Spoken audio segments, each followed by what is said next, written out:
Hola, la niña Greta Thunberg creo que se llama, que hasta la quieren colocar, la quieren nominar para el Premio Nobel de la Paz, seguro que se lo dan, ¿eh? Este mismo verano, Macron, consciente de lo que os voy a decir ahora, que la teoría del calentamiento global de origen humano se está cayendo en pedazos, en trizas, ha venido a decir que en Francia han muerto 15.000 personas por una ola de calor. Yo he visto unas cuantas etapas del Tour de Francia y os puedo decir que ni mucho menos hacía mucho calor. Vuelven otra vez con la historia de la extinción de los dinosaurios hace 66 millones de años, qué curioso.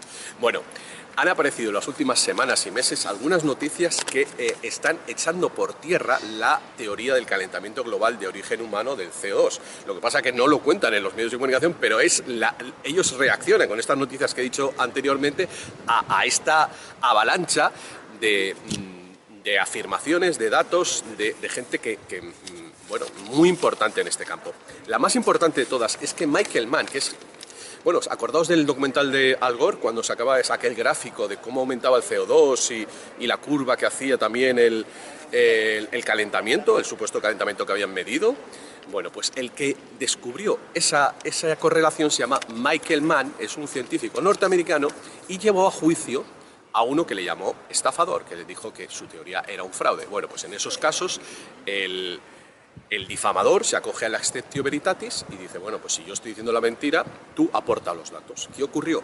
Que Michael Mann no ha podido aportarlos y el otro ha salido indemne y ahora le va a pedir daños y perjuicios. Algo muy parecido a lo que ha ocurrido en un juicio, pero en sentido contrario, que ha entablado el profesor de física de la Universidad James Cook, Peter Reed. A este hombre le apartan de su puesto de trabajo porque está poniendo en tela de juicio, poniendo en duda la teoría oficial de que el calentamiento global está afectando a los arrecifes, creo que de coral.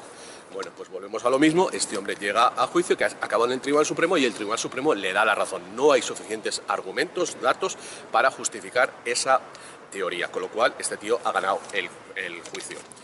El jefe de la Agencia de Meteorología Mundial, esto quizás no es tan espectacular, pero hay que leer entre líneas. El señor Talas, finlandés, él ha hecho unas declaraciones en las que paraba los pies a los calentólogos, a los alarmistas, como ahora se les llama. Ha dicho que no va a ser el fin del mundo y que no hay que ser extremistas en este tema. Es algo muy, muy importante porque sabéis que las estructuras mundiales están cambiando de dueños o de patrones, y Putin, Trump y el chino, Xi creo que se llama, tienen, bueno, ahora mucho más poder que hace unos años que cuando comenzó toda esta paranoia. En este mismo verano, antes de que Salvini fuera echado por toda esta ingeniería social del Open Arms del gobierno italiano, 85 científicos italianos de prestigiosas universidades se han unido en un manifiesto para negar la teoría oficial del calentamiento global de origen humano, pero hace ya casi un año fueron 30.000 los científicos de todo el mundo que lo negaron, cosa que no está apareciendo en los medios de comunicación porque evidentemente van a quedar muy mal y en general la ciencia oficial, que ese es otro tema. Muy importante es que el señor Bill Gates, que está financiando proyectos de transhumanismo y de las cosas de vacunas para acabar con la población, de las cosas más oscuras, ha aparecido reconociendo que está haciendo geoingeniería para detener el calentamiento del planeta. ¿Y cómo lo está haciendo? Pues a través de fumigaciones de gases aerosoles que supuestamente estarían mitigando la acción de los rayos solares. Con lo que al mismo tiempo está reconociendo que no es el CO2, porque si está actuando para parar los rayos solares, la radiación solar, es que implícitamente está admitiendo que son ellos y no el CO2 lo que supuestamente estaría calentando la Tierra. Y de fondo, pues evidentemente están dando el ok, están afirmando que los chemtrails son verdaderos, cosa que hasta Nacho Escolar, el del diario, digamos, de la izquierda española Podemita, ha reconocido en un artículo. Nacho Escolar debería pedir perdón a todos aquellos a los que ha llamado locos por defender que nos están fumigando con los chemtrails. Bueno, la cosa se está aclarando mucho, pero todavía ahora os voy a dar unos argumentos mucho más contundentes para que en las conversaciones, en los chateos, en los foros, podáis desbancar esta teoría que tan falaz. Hola, yo soy Douglas Pollock, soy ingeniero civil industrial de la Universidad de Chile y en los últimos 6 años me he dedicado a estudiar el cambio climático desde la perspectiva de la economía y la ciencia, así como la posición oficial de Naciones Unidas sobre este mismo tema. Podría resumir que los 2 eventos principales en este periodo ha sido mi asistencia a la conferencia climática considerada la más importante del mundo, ambas dirigidas exclusivamente a los ministros y asesores del presidente de Estados Unidos. La primera del 2017, que asistí como participante nomás, y que tuvo consecuencias casi inmediatas con la retirada de Estados Unidos del Acuerdo de París. En la segunda oportunidad, que fue recién a finales de julio de este año, fui invitado esta vez a pronunciar un discurso sobre las políticas climáticas chilenas relacionadas con el cambio climático con miras a la COP25. Or they speak, but the first one is Douglas Pollock.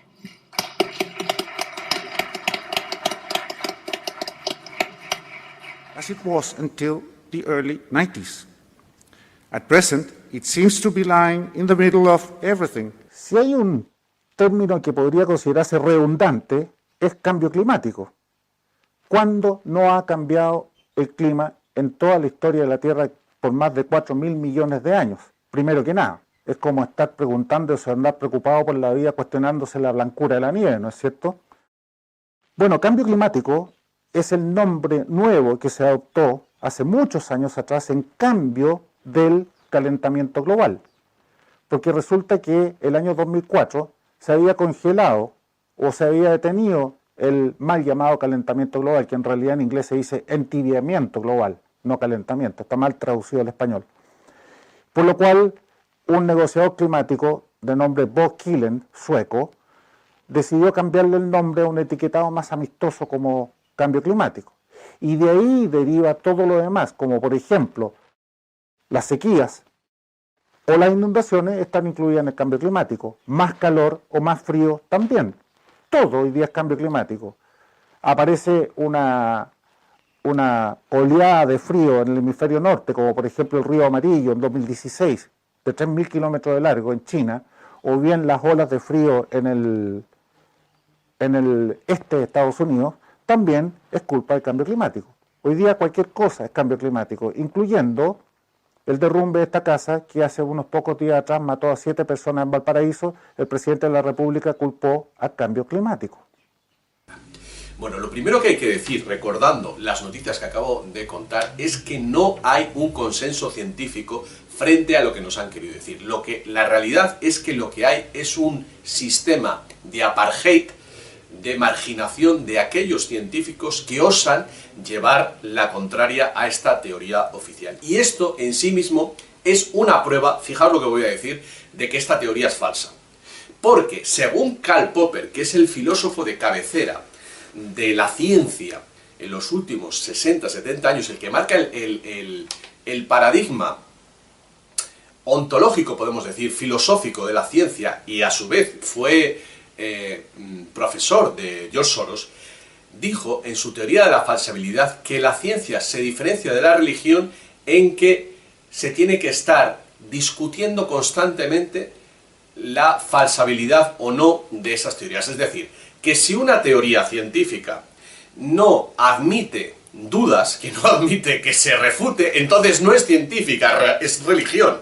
Así pues, la primera en toda la frente. Ya con esto podría dejar el vídeo, porque ya esto es argumento suficiente para negar que exista esta teoría científica como verdadera, como única verdad revelada. Pero es que hay que decir que dentro de los que somos escépticos ante esta teoría, hay variaciones, porque realmente no es o sí o no, es que hay matices. El primer matiz, obviamente, y lo vamos a ver después, es si hay calentamiento o no. Si la Tierra se ha calentado en los últimos 100 años, como hemos visto, el hombre que lanzó esta teoría del palo de hockey se ha tenido que desmentir. Se ha refutado a sí mismo en ese juicio. Esa es la primera. La segunda es si ese calentamiento, de haberlo, es de origen humano o no. Y la tercera es si es el CO2 el responsable. Acordaos, y ya os voy lanzando algunas, que hace 20 años se nos hablaba de la capa de ozono, de la desaparición de la capa de ozono. ¿Qué ha pasado? y que esa teoría ya no es verdadera, se ha abandonado.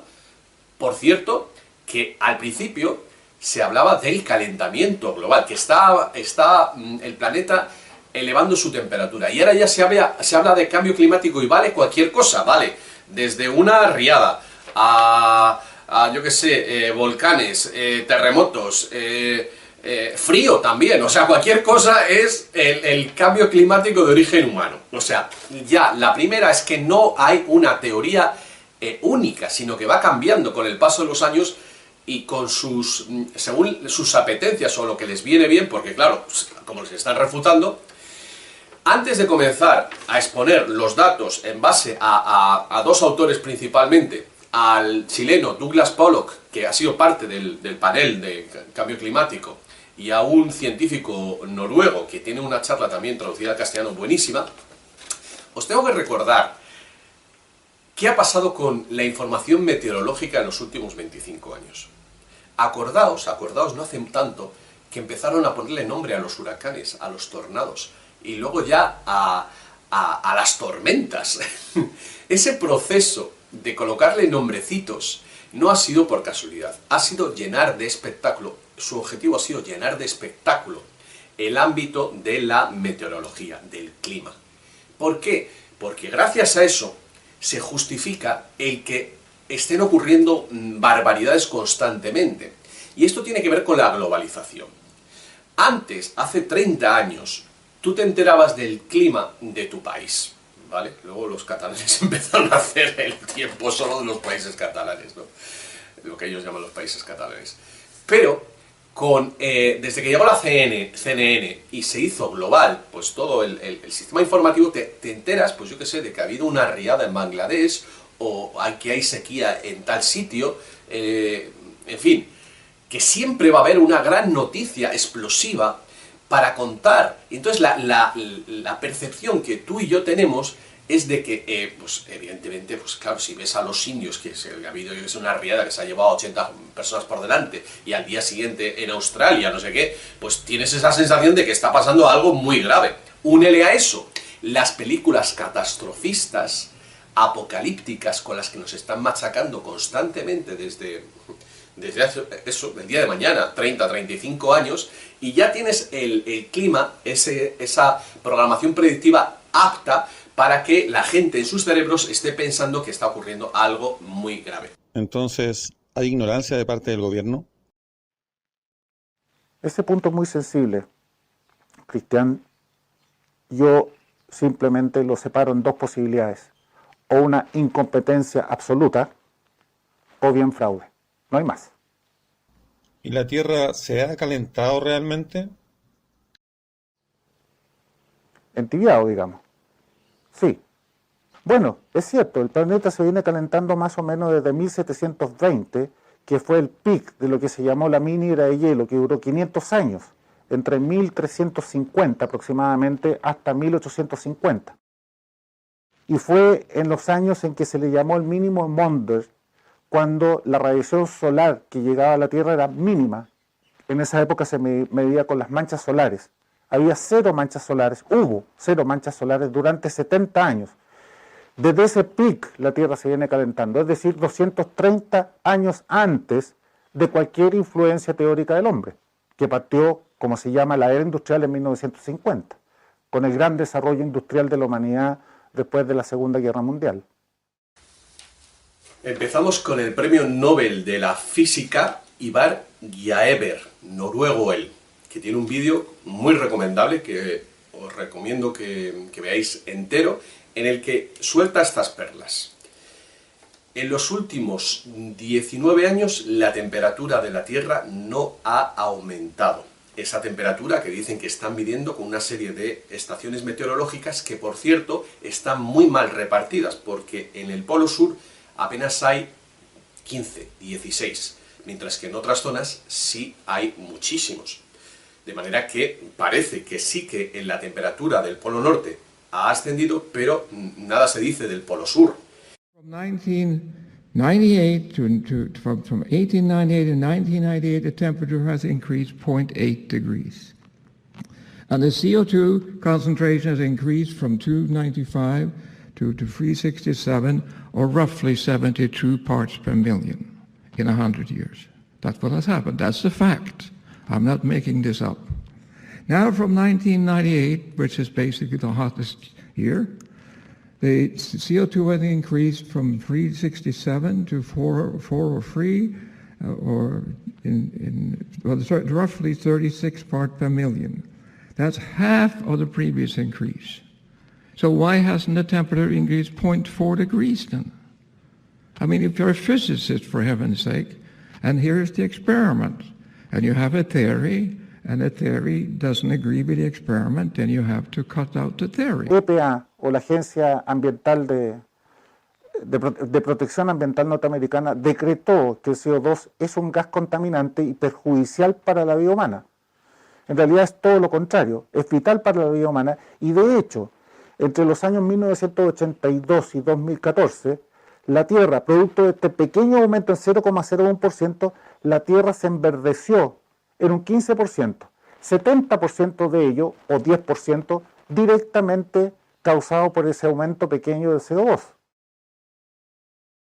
Áreas como el desierto de Sahara, se redujo la área desértica del Sahara en 300.000 kilómetros cuadrados, 3 veces el tamaño de nuestro pequeño desierto de Atacama. ¿Es eso malo o es bueno para la humanidad? El CO2 es nada menos que el gas de la vida. Y hoy día estamos en el mínimo de toda la historia de la Tierra, perdón, no de la humanidad, de la Tierra.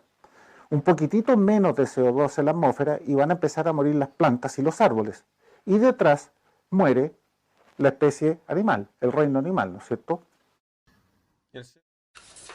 El CO2, el gran enemigo. Antes he dicho en el comienzo un gas tóxico, porque eso es lo que nos están contando, pero en realidad el CO2 es importantísimo, es vital para el desarrollo de las plantas. De hecho, cuanto más CO2 haya, mejor para las plantas. Pero es que, según nos ha contado Douglas Pollock, ha contado que es que no hay una correlación. Cuando se han estudiado los ciclos grandes, y esto es lo importante, no esos solo 100 años, se desmorona por completo lo que nos están contando. Tenemos épocas en las que la Tierra se ha enfriado cuando el CO2 estaba en niveles máximos, y al contrario, tenemos épocas de calentamiento también, las cuales han sido especialmente benéficas para el desarrollo del ser humano. Tenemos que, nos están contando esos 100 años, pero que es que el calentamiento el planeta viene del siglo XVIII, cuando acabó una pequeña edad de hielo, y en aquella época no había revolución industrial todavía.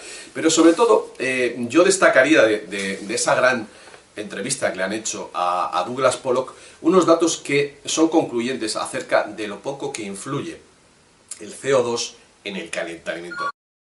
En las últimas 8 deglaciaciones y periodos interglaciales, que estamos hablando de 810.000 años, cuando ha empezado el enfriamiento global, o sea, cuando la Tierra ha entrado en estos periodos de glaciación que duran más o menos en promedio 100.000 años, el CO2 ha estado en su nivel máximo, muy parecido a los 400 partes por millón o 0,04% de la actualidad. Y cuando ha entrado en los periodos de calentamiento global o periodos interglaciales que duran más o menos 10.000 años, el CO2 ha estado en su nivel mínimo. ¿Dónde está la influencia del CO2? ¿Ese CO2 es un gas de efecto invernadero? Sí, sí lo es. Sin embargo, como tal, es tremendamente débil. No voy a explicar aquí la física atómica de una molécula triatómica y su capacidad de absorber calor, porque es un poco más complicado. Y en segundo lugar, es una traza de gas infinitesimalmente chica en la atmósfera, el 0,04% o 400 partes por millón.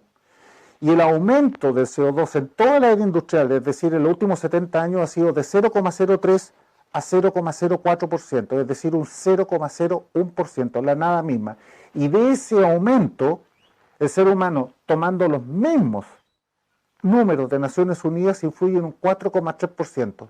Sin embargo, el CO2, a su vez, representa el 3,6% de todos los gases de efecto invernadero. Vayan calculando ustedes porcentaje sobre porcentaje sobre porcentaje la influencia humana. Es nula. Y todos los gases de efecto invernadero de la Tierra son aproximadamente el 1% de la atmósfera.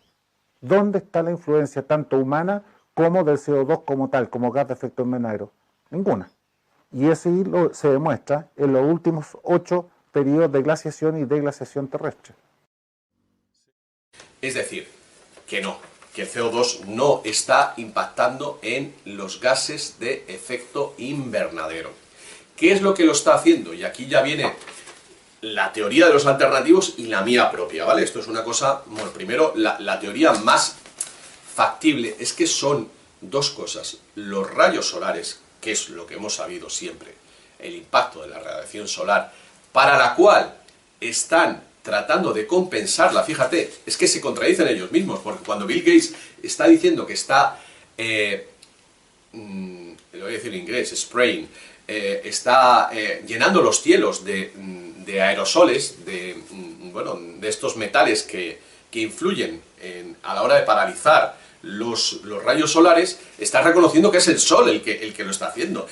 Douglas Pollock añade también el cambio en la órbita de la Tierra, el cambio de eje, lo cual influiría en que bueno, pues este cambio magnético del que hablábamos hace años, ¿no? Que los rayos estén dando de una manera diferente y eso haría que, bueno, pues unas zonas se enfrían y otras se calientan. Y luego hay otro factor muy importante, pero muy importante para mí, el más importante, que son los océanos, el Niño y la Niña, que tienen un gran impacto en el clima, pues a la hora de crear las corrientes, que a su vez pues tienen que ver con las nubes, aunque hay gente que dice que las nubes sobre todo están influidas por la radiación solar. ¿Han existido en el pasado calentamientos globales sin la influencia humana? Desde luego. Es decir, este pequeño entibiamiento ha sido el más débil desde los últimos 10.000 años. Hoy día podemos decir con tremenda precisión y certeza de que solamente el 5% del tiempo en este periodo de 10.000 años la Tierra ha estado más fría que hoy. Y todos los calentamientos globales anteriores a este han sido más intensos y hasta como se está viendo hoy día de mucho mayor duración, como por ejemplo, yendo hacia atrás en el tiempo, el periodo de la Edad Media, entre los años 950 y 1350, muy superior. A ese sí se le puede llamar calentamiento global y se le llamó el óptimo climático. Fue la época en que se construyeron los castillos y las catedrales más grandes de la humanidad que existe hasta el día de hoy, como por ejemplo Notre Dame, la que se incendió recientemente. Fue la época en que los vikingos colonizaron Groenlandia durante más de 100 años. Tenían pastizales, viñedos, ganado, bosques, y los pilló la minera de hielo y sucumbieron allá. O sea, había calentamiento global y vivían perfectamente. Absolutamente, la humanidad prosperó como nunca en toda su historia. Anterior a eso tenemos el calentamiento global de la era de los romanos. ¿Hubo muertes debido a este calentamiento global? Hubo prosperidad. El frío mata 20 veces más seres humanos que el calor. ¿El CO2 está satanizado por Naciones Unidas? En realidad, la ONU recogió lo que satanizó Obama cuando recién asumió como presidente el año 2009, en cuyo gobierno la EPA, o la Agencia Ambiental de Protección Ambiental Norteamericana, decretó que el CO2 es un gas contaminante y perjudicial para la vida humana. En realidad es todo lo contrario, es vital para la vida humana y de hecho, entre los años 1982 y 2014, la Tierra, producto de este pequeño aumento en 0,01%, la Tierra se enverdeció en un 15%, 70% de ello, o 10%, directamente causado por ese aumento pequeño del CO2.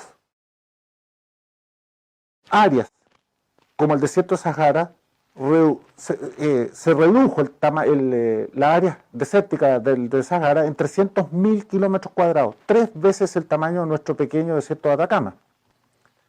¿Es eso malo o es bueno para la humanidad? La Tierra se ha enverdecido. Áreas enormes en el desierto de Australia lo mismo. ¿Es el CO2 el causante del calentamiento global en la actualidad? No, no lo es y nunca lo ha sido. Y esto lo voy a explicar con un ejemplo que les va a quedar muy claro al tiro inmediatamente y que destruye la teoría oficial de Naciones Unidas. En las últimas 8 deglaciaciones y periodos interglaciales, que estamos hablando de 810.000 años, cuando ha empezado el enfriamiento global, o sea, cuando la Tierra ha entrado en estos periodos de glaciación que duran más o menos en promedio 100.000 años, el CO2 ha estado en su nivel máximo, muy parecido a los 400 partes por millón o 0,04% de la actualidad. Y cuando ha entrado en los periodos de calentamiento global o periodos interglaciales que duran más o menos 10.000 años, el CO2 ha estado en su nivel mínimo. ¿Dónde está la influencia del CO2? ¿Qué produce los calentamientos globales? Las grandes fuerzas de la naturaleza, principalmente el Sol, y las variaciones de la rotación de la Tierra en torno al Sol, que pasa elíptica a circular en periodos más o menos 110.000, 115.000 años, los periodos de Milankovitch. Después vienen fundamentalmente ya dentro de la Tierra las grandes fuerzas que mueven el clima, y los enfriamientos o entibiamientos de la temperatura de la baja troposfera son principalmente el PDO, en castellano las oscilaciones decadales del Océano Pacífico, que a su vez dan cuenta de la ocurrencia, frecuencia e intensidad del Niño y la Niña, en latitudes más ecuatoriales, más o menos 30 grados latitud, norte y sur. Y también hay otras como que no voy a entrar a explicar aquí, la radiación estelar, pero principalmente el Sol en el largo plazo. Esa es la que manda. Tú sacas el Sol de la ecuación y seríamos más fríos que Plutón, ¿no es cierto? ¿Es el CO2 un gas de efecto invernadero? ¿Ese CO2 es un gas de efecto invernadero? Sí, sí lo es. Sin embargo, como tal, es tremendamente débil. No voy a explicar aquí la física atómica de una molécula triatómica y su capacidad de absorber calor, porque es un poco más complicado. Y en segundo lugar, es una traza de gas infinitesimalmente chica en la atmósfera, el 0,04% o 400 partes por millón. Y el aumento del CO2 en toda la era industrial, es decir, en los últimos 70 años, ha sido de 0,03 a 0,04%, es decir, un 0,01%, la nada misma. Y de ese aumento, el ser humano, tomando los mismos números de Naciones Unidas, influye en un 4,3%. Sin embargo, el CO2, a su vez, representa el 3,6% de todos los gases de efecto invernadero. Vayan calculando ustedes porcentaje sobre porcentaje sobre porcentaje, la influencia humana es nula. Y todos los gases de efecto invernadero de la Tierra son aproximadamente el 1% de la atmósfera. ¿Dónde está la influencia tanto humana como del CO2 como tal, como gas de efecto invernadero? Ninguna. Y eso se demuestra en los últimos 8 periodos de glaciación y deglaciación terrestre. ¿Se puede predecir el aumento de la temperatura atmosférica, según nos indica el IPCC de Naciones Unidas? No, definitivamente no. Por tratarse el clima de un sistema caótico, no lineal, catastrófico, al igual que la economía.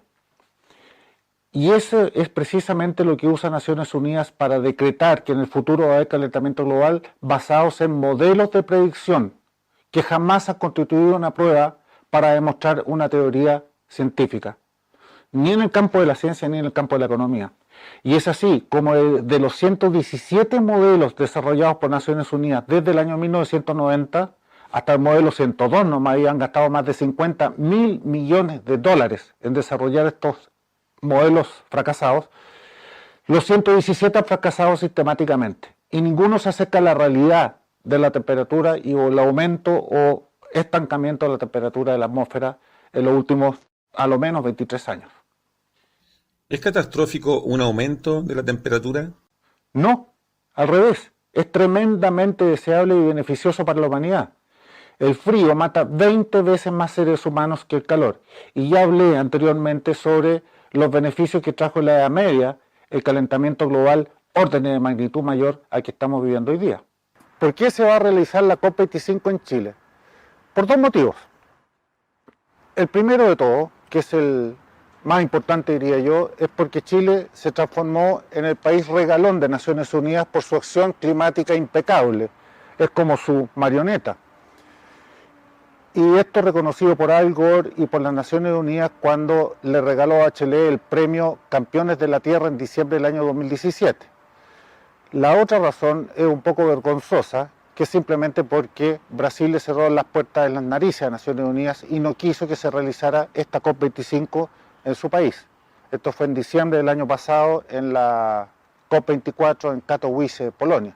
Y a raíz de eso, entonces, nos dejaron como bailando con las Naciones Unidas, tuvo que bailar con la fea que es Chile. En la COP25 o el cambio climático, ¿un gran negocio para Naciones Unidas? Evidentemente que sí, pero sin embargo no es su objetivo final hacer un gran negocio, porque dicho sea de paso, como ustedes sabrán, el negocio de las drogas en el mundo mueve 650.000 millones de dólares al año.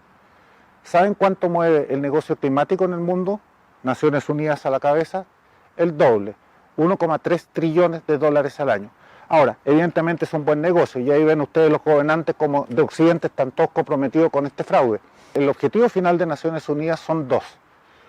Primero, la repartición igualitaria de la riqueza a nivel global.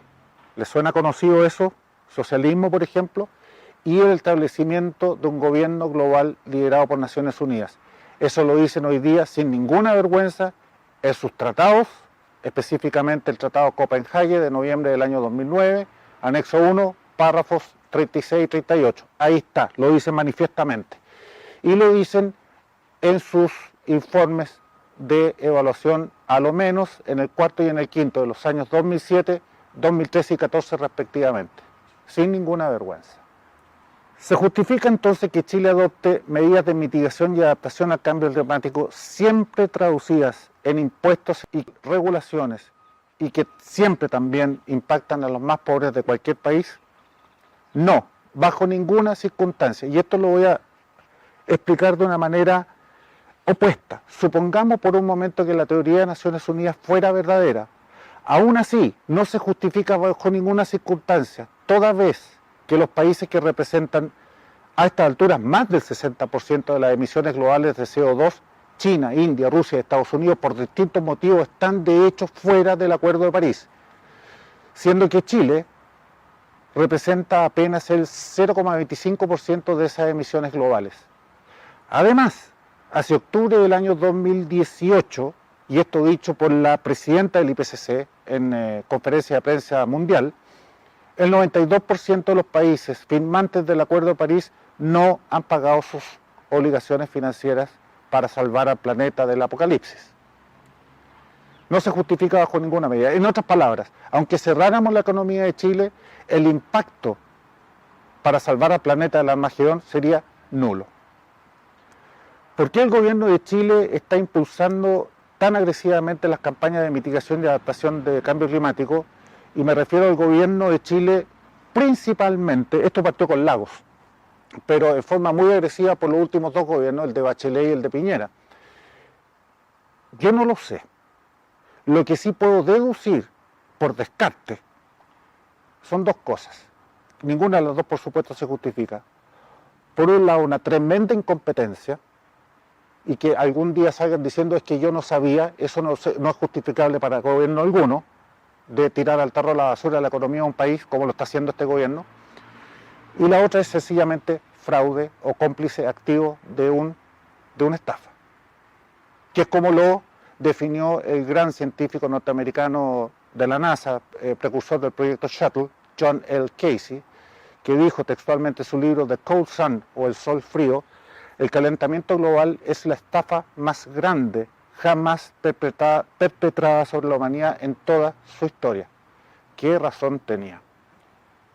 Bueno, como decía al principio de esta entrevista, yo podría resumir mi desempeño en este campo del cambio climático en dos grandes eventos que fueron mi participación en dos conferencias consideradas las más importantes del mundo. Una en marzo del 2017, en donde asisten los más grandes científicos del mundo, y esa conferencia, al igual que la que fui recién, fue dirigida exclusivamente a los ministros y asesores del presidente de Estados Unidos y a algunos congresistas, principalmente senadores y algunos representantes. El resultado casi inmediato que tuvo esa conferencia del 2017 fue el retiro y el convencimiento al presidente Trump de salirse del Acuerdo de París, cosa que hizo en junio siguiente. En esta oportunidad, este año, en julio de este año, 25 de junio, fui invitado esta vez a pronunciar un discurso sobre las políticas climáticas, las políticas energéticas de Chile, vinculadas al cambio climático, con miras a lo que va a ser la COP25 en diciembre. Discurso que cualquiera puede ver en YouTube. ¿Hay alguna situación o algo divertido, simpático o tal vez importante que me haya pasado en todo este periodo? Hay muchos, pero hay uno que me gustaría resaltar por sobre los demás. En marzo de este año se formó una especie de movimiento para apoyar al gran científico William Haber, que hoy día es asesor en ciencia y tecnología del presidente Trump, para que él liderara lo que en su inicio se llamó el Comité Presidencial de Seguridad Climática, que pretende filtrar todos estos informes corruptos de la ciencia hoy día y pasarlos por el sedazo de la ciencia auténtica. Después se le cambió el nombre y se pasó a llamar Comité Presidencial de Ciencias Climáticas. Entonces, uno de los correos que me llegó de Estados Unidos ha sido un link con la posibilidad de mandarle directamente una carta al presidente de Estados Unidos, cosa que hice. Una carta muy simple y muy breve, apoyando que él eligiera a su asesor en ciencia y tecnología para liderar este comité presidencial. Pues bien, a los 4 días recibí una carta directamente del presidente Trump agradeciéndome la que yo le había a su vez mandado 4 días antes. Y aquí está. Si quieren la pueden ver acá. Una carta del presidente Trump. Y yo quería resaltar esto porque en julio del año pasado hice lo mismo con el presidente de la República chilena, al cual le mandé un documento científico respaldado por 8 de los más grandes científicos de la actualidad en ciencias climatológicas, con copia a 4 de sus ministros. Jamás recibí respuesta alguna o acuso de recibo alguno. Sin embargo, el presidente de Estados Unidos, ante una humilde carta mía, obtuve respuesta casi inmediata. ¿Y por qué no me habrá contestado el gobierno chileno? No lo sé. Yo pienso que simplemente es porque van en la dirección absolutamente opuesta a la verdad de lo que la ciencia y la evidencia científica nos indica. Que no hay tal cosa como una crisis o una emergencia climática o una acción humana que influye en el calentamiento o enfriamiento de la temperatura de la atmósfera. Cuando tú me preguntas si tengo alguna opinión sobre la propaganda que se está llevando hoy día con mira a la COP25 y el miedo que se está infundiendo a los chilenos sobre este cataclismo que se nos viene encima. Bueno, antes que nada yo le diría, queridos chilenos, no tengan miedo, no hay nada de qué preocuparse, absolutamente nada. Este pequeño entibiamiento, porque no es calentamiento, está mal traducido al castellano, este pequeño entibiamiento de unos 0,3, 0,35 grados Celsius que hemos experimentado en toda la era industrial es en gran medida beneficioso para la humanidad. Como dije anteriormente, el frío mata 20 veces más seres humanos que el calor. No hay nada que preocuparse. Y lo que viene a ser Naciones Unidas con su IPCC y su COP25 de Chile no es nada más ni nada menos que instigar e inculcar el socialismo. Esta vez nos toca a nosotros, con los sentimientos que siempre lleva a todas partes del mundo de culpa y de miedo. No hagan caso a la propaganda izquierdista de cualquier medio de comunicación, ya sea escrito o televisión. Apaguen la tele, créanme a mí, porque lo hago con total honestidad y amor a mi país. Muchas gracias y un abrazo fraternal a mis queridos chilenos.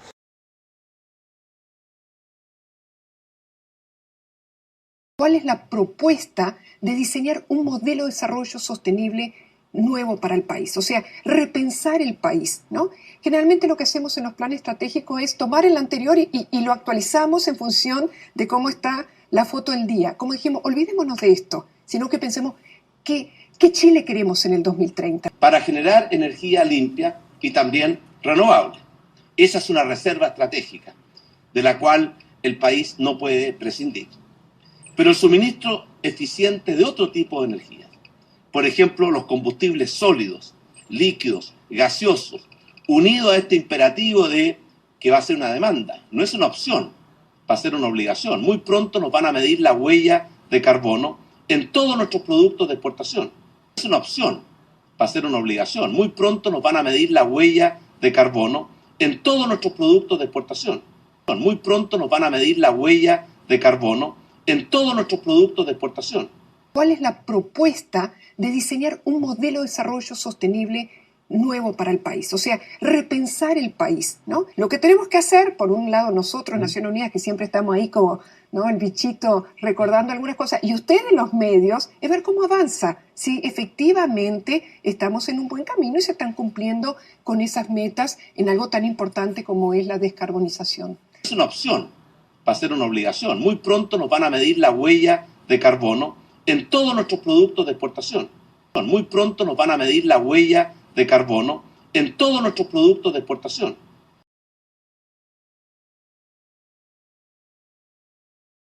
Va a ser una obligación, va a ser una obligación, va a ser una obligación, va a ser una obligación, va a ser una obligación, va a ser una obligación.